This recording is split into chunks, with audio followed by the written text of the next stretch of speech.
అందరికీ నమస్కారం. తేజస్వి తెలుగు కథలు పాడ్కాస్ట్కి స్వాగతం. శ్రీ గురుభ్యో నమః. మహాస్వామి వారి గురించి ఈరోజు మనం చెప్పుకోబోయే ఈ అనుభవం పేరు మహాస్వామి మీనా. ఈ అనుభవం స్టోరీస్ ఆఫ్ మహాపెరియవ పరమాచార్య అనే పేజ్ నుంచి స్వీకరించబడినది. సేకరించిన వారు ఆతి మహేష్ గారు.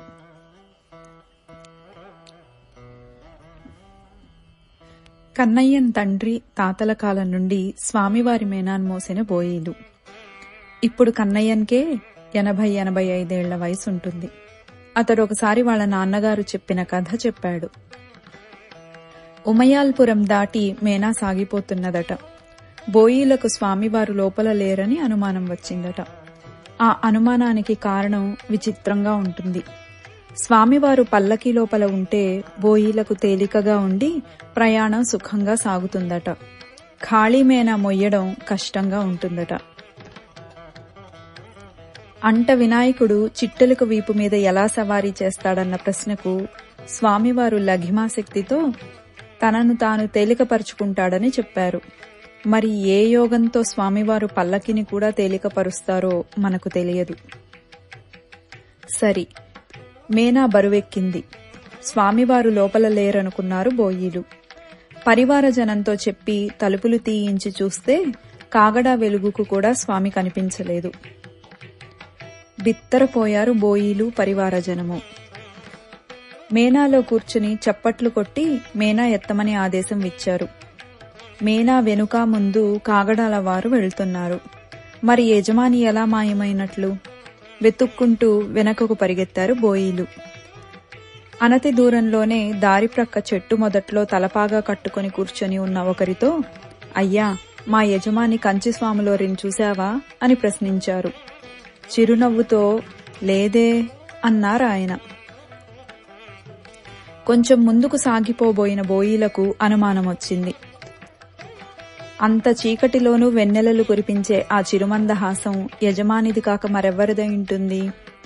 వీణలు మీటుతున్న ఆ కంఠధ్వని యజమానికి కాక మరెవరికుంటుంది అనుకుంటూ, అయ్యో యజమాని, మీరిక్కడున్నారేమిటి?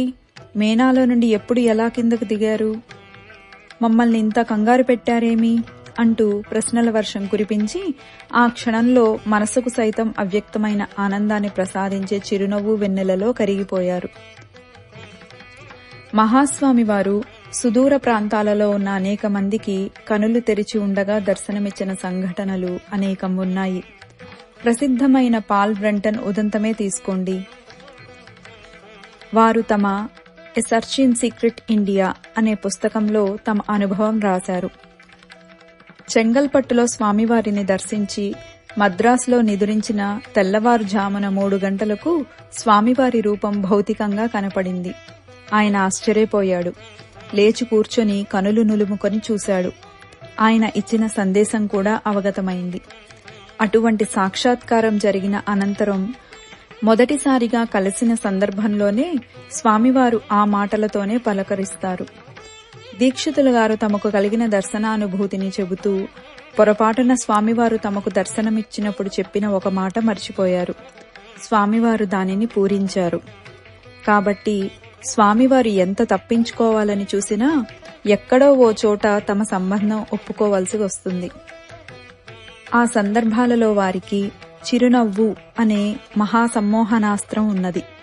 వారికి తమ మహత్వాన్ని అంగీకరించడం, తమకు తెలియకుండానే యోగసిద్ధి వలన తమ నుండి వెలువడే శక్తులను ఒప్పుకోవడం సుతరాము ఇష్టముండేది కాదు. ఎటువంటి ఆడంబరము లేక అత్యంత సాధారణమైన వ్యక్తిగానే ఉండడం వారికిష్టం. ఈ అనుభవం శ్రీకార్యం చల్లా విశ్వనాథ శాస్త్రి గారి ఋషిపీఠం ప్రచురణల నుండి సేకరించబడినది. అపార కరుణా సింధుం జ్ఞానదం శాంతరూపిణం శ్రీ చంద్రశేఖర గురుం ప్రణమామి ముదాన్వహం. స్వస్తి.